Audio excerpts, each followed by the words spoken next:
Good morning, fellow truth seekers. Welcome to another beautiful Sabbath day in Texas.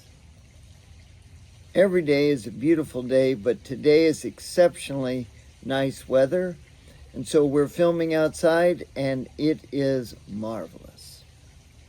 There have been quite a few events going on in the world that are quite interesting.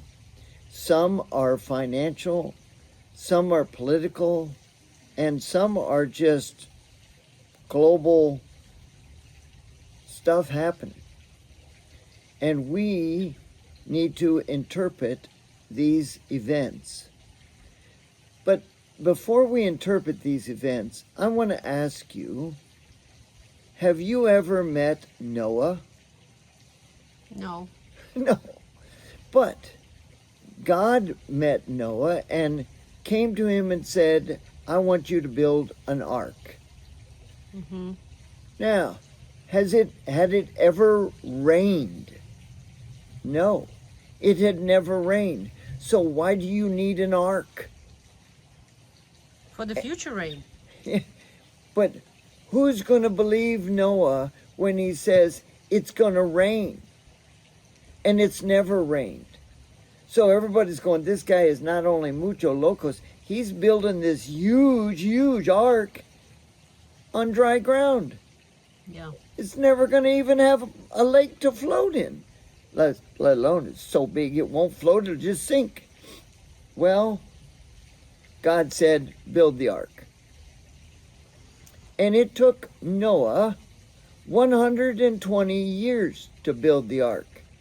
So I got to tell you, fellow truth seekers, the world has said Noah is kind of touched. He's out of touch with reality. He's spending his entire livelihood, his work, building an ark for an area of the world that's never had rain. So Jesus goes in Matthew 24, but as in the days of Noah, so shall it be in the second coming of the Son of Man. Mm-hmm. Well, what do you mean? As in the days of Noah. Well, we have a problem. Because Noah worked on building an ark for 120 years without any rain. So how many people of the world are saying right now, you guys have been saying since 2,000 years that Jesus is returning. And yet nothing has happened. You guys are mucho locos. Well, A lot's happening now. a lot's happening now. But I want to ask you, fellow truth seekers, did Noah know when to enter the ark? You might think he did. Some might think he didn't. But here's the point. Noah was working on building the ark for 120 years. So when he was finished, God told him, physically told him when to enter the ark. Remember, as in the days of Noah, so shall it be in the coming of the Son of Man. In the days of Noah, did Noah know when to get in the ark? Yes, Jesus told him. But guess what happened? You entered the ark and did it rain? No, now everybody's even laughing more at Noah. Until 7 days later when it started to rain. And then there was that sugar moment when maybe we should Reconsider. Yes. But as in the days of Noah, now, did Noah's family know when to get into the ark? Sure.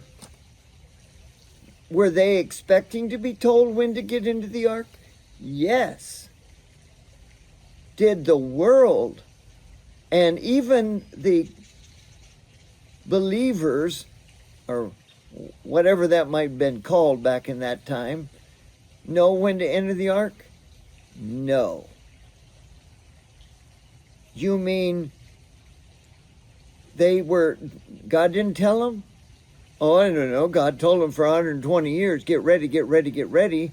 But, nobody did. And I see that all the time today. Oh, man, I bought a new business. Oh, I bought a new house. Oh, I got 2 new cars. Oh, I'm getting married. I'm too busy in this life. Well, we are sounding the alarm. If you're too busy, you're not going to be told. Because God told the ones at the first time, and Jesus said in Matthew 24, as it was in the days of Noah.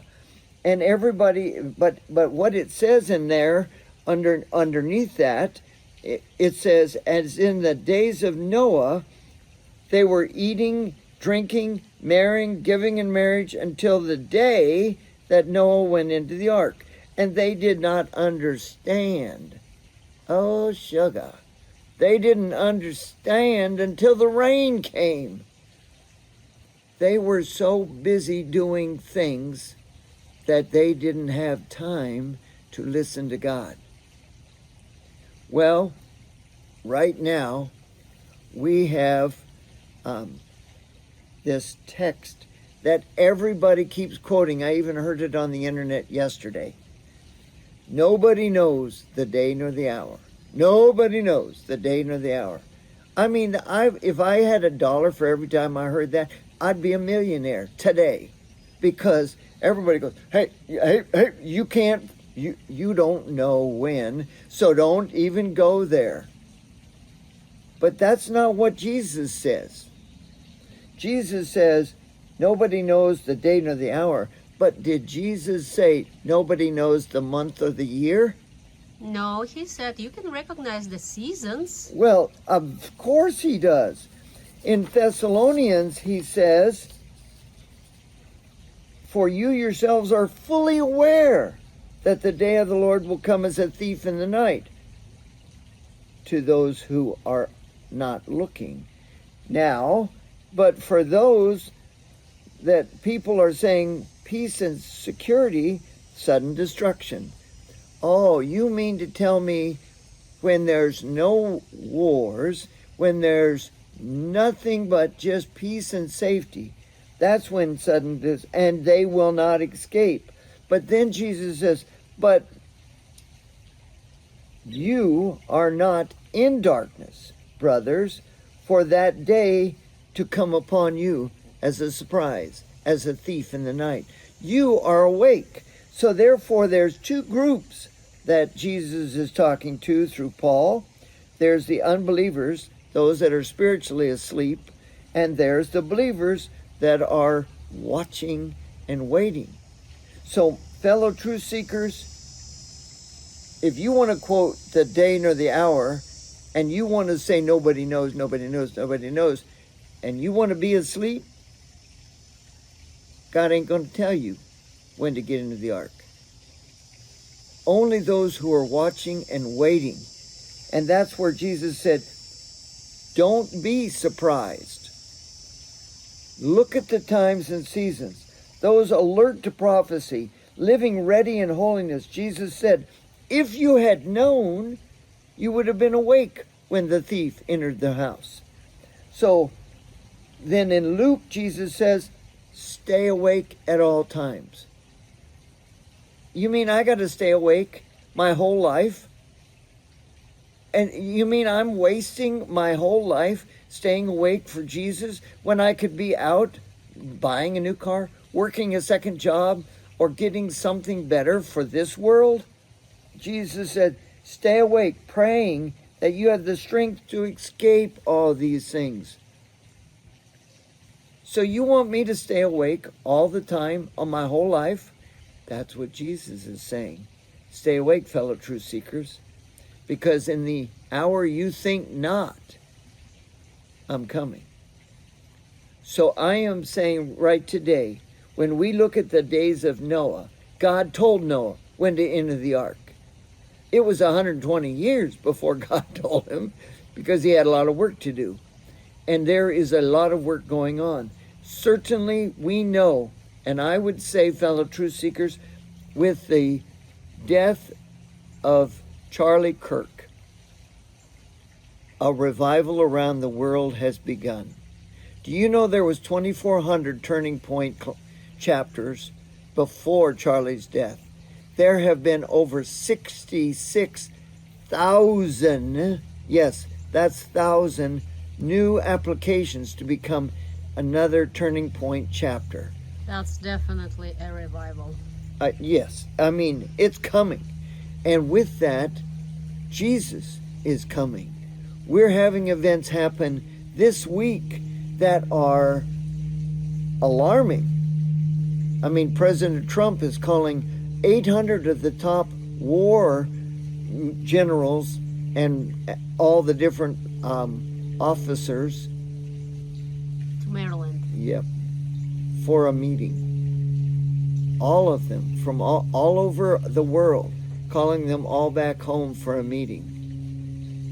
We have things moving.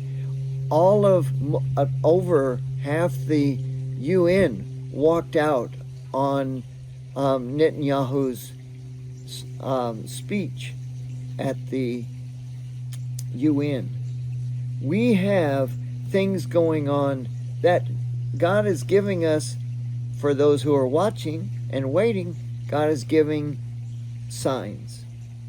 So children, we can look at the signs and we can wake up, or we can look at the signs and say, I'm just going to go buy a new car. That's better. You know, I need a new car anyway. Well, fellow truth seekers, my comments to you and our challenge to you is stay awake. Stay awake. For the coming isn't when you expect it. So you're not going to be able to, at any level, and this is what I want to leave you with, at any level, yes, there are signs. But as it was in the days of Noah, they were eating and drinking and marrying and giving in marriage. So there will not be this decisive moment where, oh yeah, that's the sign. It's starting to rain. Let's go get in the ark. That will not happen. Because it will be too late. Yes. So fellow truth seekers, today, you may not know the day nor the hour, but if you're not looking and you're not waiting and you're not preparing, God will not tell you when he's coming. Fellow truth seekers, share with us the alarm. Behold, the bridegroom cometh. In Jesus' name, thank you. Amen. Thank you. Have a blessed day.